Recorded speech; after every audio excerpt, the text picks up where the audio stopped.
তারেক রহমান গতকালকে না পরশুদিন হঠাৎ করে বলছে যে বদরের যুদ্ধ হয়েছে মা আয়েশার নেতৃত্বে।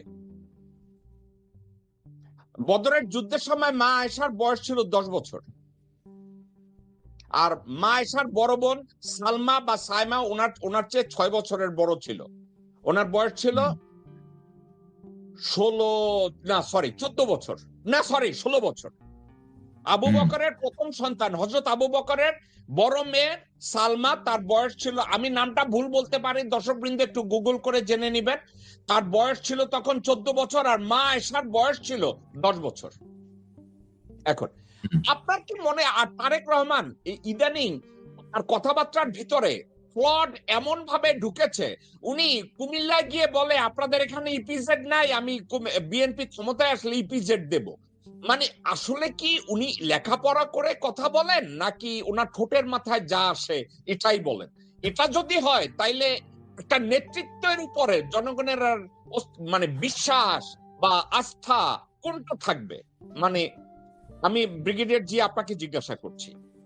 না না, এটা তো একটা মানে এটা তো আমিও শুনে অবাক যে কুমিল্লাতে তো ইপিজেড হইতে আজকে নেই, বহু আগে হয়েছে কুমিল্লাতে, আজ থেকে আরো 17-18 বছর, আমার মনে 20 বছর হয়ে গেছে, 20 বছর হয়ে গেছে। কুমিল্লা ইপিজেড অ্যাকচুয়ালি খালেদা জিয়াই ডিক্লেয়ার করেছিল। কুমিল্লা যে EPZ was declared by Khaleda Zia 2005-এ, মোস্ট প্রবলি 5-এ এটা এস্টাবলিশ করা হয়েছিল, এবং ওই 10 বেঙ্গল গিয়ে ওই জায়গা দখল করে তারপরে হলো তোমার ওই জায়গা ওটাকে ইপিজেড বানাইছে। হ্যাঁ, এখন এটা এখন 2026 সালে এসে যদি আবার রিপ্রেজেন্ট করতে হয়, তাহলে তো আবার it could be a new one, but not the old one. Okay ভাই, আমি ভুল বলছি। হযরত আবু বকরের মেয়ের নাম ছিল, বড় মেয়ের নাম ছিল হযরত আসমা, আসমা বিনতে আবু বকর। আসমার বয়স ছিল তখন 16 বছর, মা আয়েশার বয়স ছিল তখন 10 বছর। এখন হিস্ট্রিক্যাল পার্সপেক্টিভে তারেক রহমান কথা বলতে গিয়ে উনি লেখাপড়া কম জানে বেশি জানে, আমি এটা নিয়ে মন্তব্য করব না। না, কিন্তু বদরের যুদ্ধ তো লেড বাই প্রফেট হ্যাঁ, হিমসেলফ না লেড দ্য তাহলে ওয়ার। উনি এই কথাটাকে উনি কিভাবে বললেন ওখানে?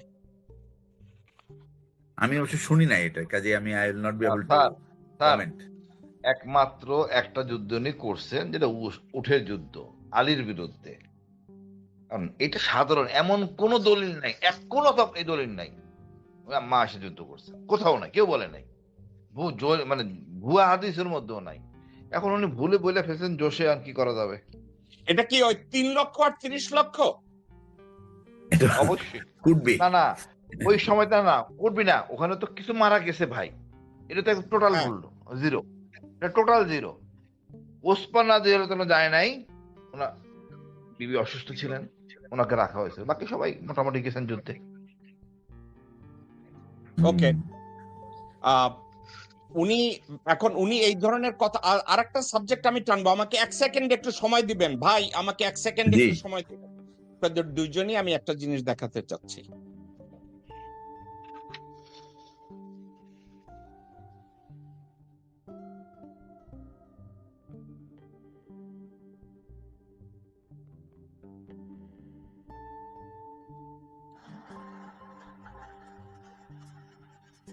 সরি ভাই, আমি সাবজেক্টটা পাই নাই, আমি আপনাদেরকে একটা ওইটা হলো যে যুদ্ধের কথা, আমার মনে হয় ভুল করছেন, ওটা হলো battle of Camel, which was led by Camel battle of Camel. কিন্তু এটাতে she was defeated by Hazrat Ali, and then Ali তাকে ক্যাপচার করে আবার মদিনাতে উইথ রেসপেক্ট ফেরত পাঠিয়ে দিছে আর কি। এবং এই Okay. এই যুদ্ধে তালহা আর জুবাইর দুইজনই মারা যায় আর কি। But Ali was the one who against hmm she ফট ইন ব্যাটল অফ ক্যামেল। আচ্ছা, আমি এবার অন্য সাবজেক্টটা নিয়ে, যে সাবজেক্টটা নিয়ে আপনাদেরকে আমি খুঁজে কথা বলতে চাচ্ছিলাম।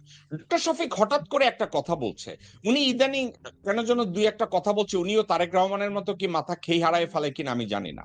উনি হঠাৎ করে কর্নেল অলির ক্রেডেনশিয়াল নিয়ে কথা বলতে গিয়ে একটা কথা বলে ফেলছে, কথা বলছে যে স্বাধীনতার ঘোষণার প্রথম ইনিশিয়েটর ছিল কর্নেল অলি।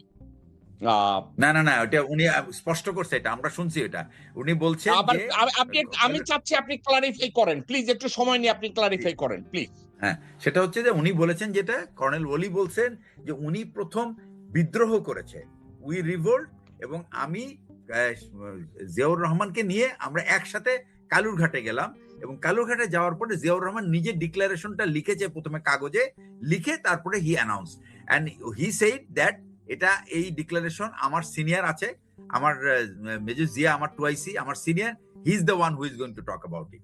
এই অ্যাকচুয়ালি স্যারের যে রিভোল্টটা, এটা কিন্তু আবার জিয়াউর রহমানের সামনেও না, মানে কর্নেল ওলিকে কিন্তু জিয়াউর রহমান রেখে গিয়েছিলেন ইউনিটে, নিয়ে উনি গেছিলেন দেওয়ানহাট পর্যন্ত, মানে ওই যুদ্ধ খালাস করতে গেছেন, কিন্তু হালি শহরে যাওয়ার কিছুক্ষণ পরেই কর্নেল ওলি টের পায় যে there is something game going on, then he said that we revolt, বলে উনি বের হয়ে চলে গেছে। যে জিয়াউর রহমানকে রাস্তায় ধরে পেয়েছে, মানে ততক্ষণে লোকজন যেহেতু রাস্তায় সব ব্যারিকেড লাগানো ছিল, তখন উনাকে যে যখন খবরটা বলার পরে বলছে দেন উই গো ব্যাক, তারপরে তো উনি ফেরত এসে হি ওয়েন্ট ওই কালুরঘাটে গিয়ে এসে ডিক্লারেশনটা দিয়েছে। আচ্ছা, একটা কথা আমি জিজ্ঞাসা করি হাসিন ভাই আপনাকে এবং ব্রিগেডিয়ার জি আপনাদের দুইজনকে, এই সাবজেক্টে এই কনফিউশনটা যে তৈরি করা হয়েছে, এখন ডক্টর শফিককে নিয়ে গত 2-3 দিন মক করা হইতেছে, সালাউদ্দিন, মির্জা ফাক, তারা বলতেছে ডক্টর জামাতের আমির এখন মুক্তিযুদ্ধের এত ইতিহাস জানে, হঠাৎ করে বইলা ফেলাইছে যে স্বাধীনতার ঘোষক অমুক। এই যে মক করার একটা সুযোগ তারা তৈরি করলো, এখন এটা নিয়ে অনেক কথা বাইরে আসছে। পুরা ওটা কিন্তু ওরা, ওই যে আমি বলি যে প্রেস একটা খণ্ডচিত্র প্রকাশ করে সেটাকে কিন্তু এরকম মানে টুইস্ট করে আর কি। তো উনি কথাটা কিন্তু পুরোটা বলে নাই, উনি বলছেন যে আপনাদের চট্টগ্রামের চট্টগ্রামের সন্তান প্রথম রিভোল্ট বিদ্রোহ করেছে, এই কথাটা বলেছেন উনি, কিন্তু ঘোষণা করেছে কথা বলেন নাই, ঘোষণা করেছে। পরে এই যে আপনার মানে সাগর যে আছে, সাইফুর সাগর, তাকে ফোন করেছে, ফোন করার পরে ওই ফোনের কনফার্মেশন হওয়ার পরে তারপরে আবার সাগর এই ব্যাপারটা ক্লারিফাই করছে, এবং ওই পরে দেখা যায় যে পুরো ভিডিওটা রেকর্ড দেখালো যে উনি স্বাধীনতার ঘোষণার কথা বলে নাই, উনি বলছে প্রথম বিদ্রোহ করেছে, এটাই বলছে। ওকে জাকব ভাই আর একটা জিনিস হলো, শোনেন, একটা জিনিস হলো কর্নেল ওলি আহমেদ, দাঁড়াও হাসিন, একটা পয়েন্ট, কর্নেল ওলি আহমেদকে যখন এটা জিজ্ঞেস করা হয়েছে যে এরকম বলছে ডক্টর শফিক যে আপনি স্বাধীনতা ঘোষণা করছেন, বলে যে না উনি বলেন নাই, উনি স্টেজে বলেছেন যে আমি বিদ্রোহ করেছি, আসলে তো আমি করেছি বিদ্রোহটা, প্রথম বিদ্রোহের কথাটা আমি বলছি, ওই রিভোল্টের কথাটা আমি বলেছি, কিন্তু আমি স্যারকে নিয়ে গিয়ে আমি ডিক্লারেশনটা প্রেসিডেন্ট জিয়াউর রহমানে দিয়েছে।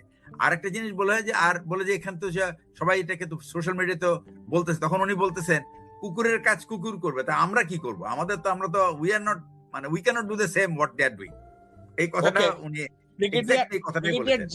ব্রিগেডিয়ার জিয়া এবং কর্নেল হাসিন, আপনাদের সাথে আমার একটা অভিজ্ঞতা শেয়ার করি। 2006 সালে আমি কর্নেল ওলিকে নিউ ইয়র্কে ইন্টারভিউ করি।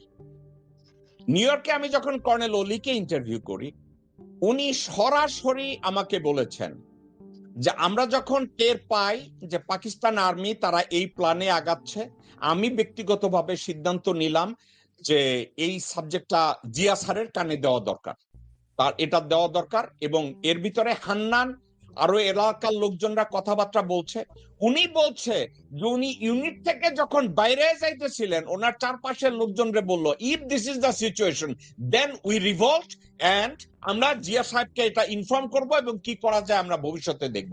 উনি ঘোষণার কথা একবারও আমাকে বলেন না বলেন না, এবং ওই ইন্টারভিউর কপিটা আমার কাছে আজও আছে, চ্যানেল আইতেও একটা ইন্টারভিউ দিয়েছে, একই কথা উনি বলছেন, উনি আমার কাছে কথা বলছেন, প্রেসিডেন্ট জিয়াউর রহমানই উনি ছিলেন। তো এখন তাইলে এই যে আমির খসরু মাহমুদ এবং সালাউদ্দিন এবং গোরখদক আব্বাস এবং আব্দুল আউয়াল মিন্টু, এরা যা কিছু করছে এটা কি ওই সবই ওই বদরের যুদ্ধ আয়সার নেতৃত্বে, সাবজেক্টটা সবই কি এইরকম, মানে তারা তাদের দুর্বলতাগুলো ঢাকার চেষ্টা করতেছে? জাকব ভাই একটু বলি, আমি কর্নেল ওলির সাথে অনেক বিস্তারিত আলোচনা করছি বিষয়টা নিয়ে।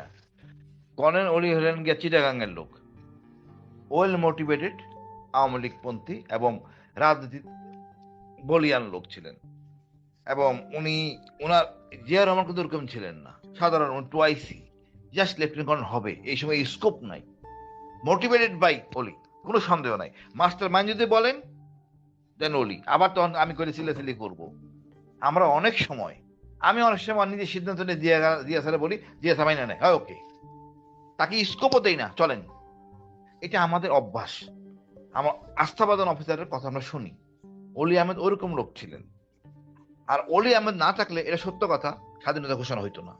এখন তো আজকে চিল্লাচিল্লি শুরু হবে আমি জানি না, অলি আহমেদ না থাকলে স্বাধীনতা ঘোষণা হইতো না। আর একটা কথা বলি, আমাদের কালচারে যদি শহীদ জিয়া ক্যান্টনমেন্টে যে খালেদা জিয়ার সাথে দেখা করতেন, তাইলেও স্বাধীনতা ঘোষণা হইতো না। আবার বঙ্গবন্ধু যদি গ্রেপ্তার না হইতেন বা গ্রেপ্তার মানে আত্মসমর্পণ না করতেন, আচ্ছা, আমি তাইলেও আমি এখানে একটু তোমার সাথে এটা শেয়ার করি। সেটা হচ্ছে যে জিয়াউর রহমানের যে ক্যারেক্টার ট্রেট, এটা কিন্তু it is not only in 71, he has shown it in 1965 also. এবং Ziaur Rahman was a company commander at that time, first বেঙ্গলের কোম্পানি কমান্ডার, এবং জিয়াউর রহমানের company showed the highest amount of courage, and তার কোম্পানিতে বোধহয় 23 বা 24 জন ছিল গ্যালান্ট্রি অ্যাওয়ার্ড উইনার। এবং এই ফার্স্ট বেঙ্গলের সোলজাররা কিন্তু ইজ এক্সট্রিমলি কারেজিয়াস, এবং এদের কিন্তু এরাই হলো একমাত্র ইউনিট যাদের যুদ্ধের অভিজ্ঞতা ছিল, যারা আবার 71-এ এসে সেকেন্ড টাইম যুদ্ধ করছে। আর কোনো ইনফ্যান্ট্রি ইউনিট কিন্তু এটা করেনি। And Ziaur Rahman is the only person. আর একটা ছিল আমাদের এই সময়ের ছিল, সেটা হলো সাদিকুর রহমান চৌধুরী। উনি ছিলেন ওই ব্যাটালিয়নের কোয়ার্টার মাস্টার তখন, এই ফার্স্ট বেঙ্গল যখন ওয়ারে থাকে। তো যুদ্ধে যদিও সাদিকুর রহমান চৌধুরী স্বাধীনতার যুদ্ধে জয়েন করতে পারেনি, বিকজ উনি পাকিস্তানে আটকা পড়েছিলেন, but Ziaur Rahman is the only person যার এরকম 65 ওয়ারের যুদ্ধের অভিজ্ঞতা, এবং সে একই সাথে 71। সুতরাং যুদ্ধের যে সাইকি এবং যে সেন্টিমেন্ট, যে স্পিরিট, এবং কিভাবে কুইক ডিসিশনটা নিতে হয়, এই ডিসিশন মেকিং কিন্তু খুবই প্রম্পট ছিল এবং কুইক ছিল। এবং এটা কিন্তু জিয়াউর রহমানকে কেউ ডিকটেট করতে হতো না। Ziaur Rahman has that kind of wisdom to decide what to do. ঠিক আছে না? তো এই জন্যই আমি বলতেছি যে যদিও এই কথাটা তুমি হয়তো বলতে পারো, বাট ডেফিনেটলি কোম্পানি একটা খুবই ইম্পর্টেন্ট ব্যাপার, যে এই সঙ্গী আছে আমার সাথে, বিকজ সব কাজ তো এইরকম একটা ক্রিটিক্যাল সময় সব কাজ একা করা যায় না। We need some good advisor. এবং আমি বলবো এখানে এই যে পুরো ব্যাপারটার প্ল্যানিং এ কিন্তু আরেকটা লোকের খুব বড় একটা কন্ট্রিবিউশন ছিল, সেটা হলো মেজর জেনারেল আমিন আহমেদ চৌধুরী। উনি ছিলেন ইবিআরসির অফিসার। এই মানুষটা কিন্তু was acting as the connection between the military, civilian এবং ঢাকার সাথে কানেকশন। এই সবগুলি কিন্তু এই আমিন আহমেদ চৌধুরী করতেন। এবং যে বাসাটাই এই প্ল্যানিংটা হইতো, সেটা ছিল দিদেন রেলওয়ের যে ইস্টার্ন উইং এর যে ম্যানেজার মিস্টার মকবুল আহমেদের বাসায়। মকবুল আহমেদ হলো পরে জিয়াউর রহমান যখন প্রেসিডেন্ট হলেন, এই মকবুল আহমেদ বিকাম দি রেলওয়ে চেয়ারম্যান। জিয়াউর রহমানের কিন্তু অনেক পুরনো সাথী। এখনো যে গাড়িটা আমাদের মানে 24 ডিবি যে রাখা আছে, ওইটা কিন্তু ওই রেলওয়ের ওই মকবুল আহমেদ সাহেবের গাড়ি, যে গাড়িতে করে ওনারা পালিয়ে গিয়েছিল। ওকে, জিয়া সাহেব, আপনাকে আমি আমি আমি বলি, আমি, আপনি এবং কর্নেল হাসিন যদি প্রেসিডেন্ট জিয়াকে নিয়ে কথা বলতে যাই, আমরা 24 ঘন্টা কথা বলতে পারবো। কিন্তু পাশাপাশি এটাও কি আমরা অ্যাভয়েড করতে পারবো যে ওনাকে যখন অ্যাসাসিনেট করা হলো, ওনার এই অ্যাসাসিনেশনের উপর একজন পুলিশ অফিসার এফআইআর লিখলো 57 পেজ। এই 57 পেজ নিয়ে চকলেট আপারে নিয়ে যখন বেগম জিয়ার সামনে গেছে যে এই মামলাটাকে পুনরুজ্জীবিত করেন, ওই ডিএসপি মোকাররমের চাকরিটা নট হয়ে গেছিল যে আপনি এই 57 পেজ নিয়ে আর আমার সামনে আইসেন না। এনিওয়ে, এটা একটা অন্য প্রসঙ্গ, এটা নিয়ে কথা বলতে গেলে আবার 10 ঘন্টা কথা বলতে হবে। আমরা আজকের অনেক আলাপ আলোচনা করেছি, আজকের এটা নিয়ে আর আলোচনা করব না। আমি শুধু ঠান্ডা মাথায় একটা কথা আপনাদেরকে দুইজনকে জিজ্ঞাসা করব। Do you think Tarique Rahman is in control of BNP? Hasin ভাই, আপনাকে আমি জিজ্ঞাসা করব, আসলে কি উনি বিএনপির কন্ট্রোলে আছেন, নাকি বিএনপির ভিতরে ভারতীয় যেসব কুত্তার বাচ্চারা আছে তারা তাকে কন্ট্রোল করছে? আপনার মাইক্রোফোন অফ ভাই, আপনার মাইক্রোফোনটা অফ। শহীদ জিয়ার সাহস, বীর্য, যে ক্ষিপ্ত, এই যে বলি আমরা পদাতিক বাহিনীর যে গৌরবের নয়, সাহসিকার যে সৌরবীর্য, এবং মা খালেদার যে গণতান্ত্রিক ভূমিকার, এনার রক্ত ধারণ করে তারেক জিয়া। আচরণে আমি মনে করি 1% নাই তার মধ্যে। উনি ওনার দলীয় লোকদের মধ্যে ভিতরে হয়তো মনে হয় বিএনপির ভিতরে ইন্টারনাল কু হয়ে গেছে। উনি শুনতেছেন ভারতপন্থী লোকদের কথাবার্তা, এবং আমি মনে করি উনি জিম্মি হয়ে আছেন, ওনাকে উদ্ধার করা উচিত। নাহলে দেশ বিপদে পড়বে। হাসিন ভাই, ভারতপন্থীদের মধ্যে বিএনপির ভারতপন্থীদের মধ্যে এই মুহূর্তে সবচেয়ে পাওয়ারফুল কে? ভাই আপনি তো বলেন, আমির আমরা খসরু মাহমুদ, সবাই জানি। আমির খসরু না সালাউদ্দিন? সালাউদ্দিন সদ্য, আমির খসরু ভেরি অ্যাক্টিভ, সালাউদ্দিনও অ্যাক্টিভ, এবং যে মিন্টু ভাই যিনি, উনিও আমি যদি উনিও হাসিন ভাই, আমি আপনার সাথে দ্বিমত পোষণ করি, আপনার সাথে আমি একমত না। আমি মনে করি সালাউদ্দিন আসছে, কিন্তু সালাউদ্দিন এখনো 25 দিনের সওয়াল, মাত্র 6 বছরের ট্রেনিং পাইছে। আমার মনে হয় রয়ের ইনচার্জ বিএনপির মধ্যে আমির খসরু মাহমুদ চৌধুরী। কারণ জয়শঙ্কর যখন আসছে, তারেক রহমানের পাশে, জয়শঙ্করের পাশে সালাউদ্দিন যাইতে পারে না। সে চেষ্টা করছে, বহুবার যাইতে চেষ্টা করছে, কিন্তু যাইতে পারে না। আমির খসরু মাহমুদ তার ল্যাংমাইরা বাইরে রাখছে।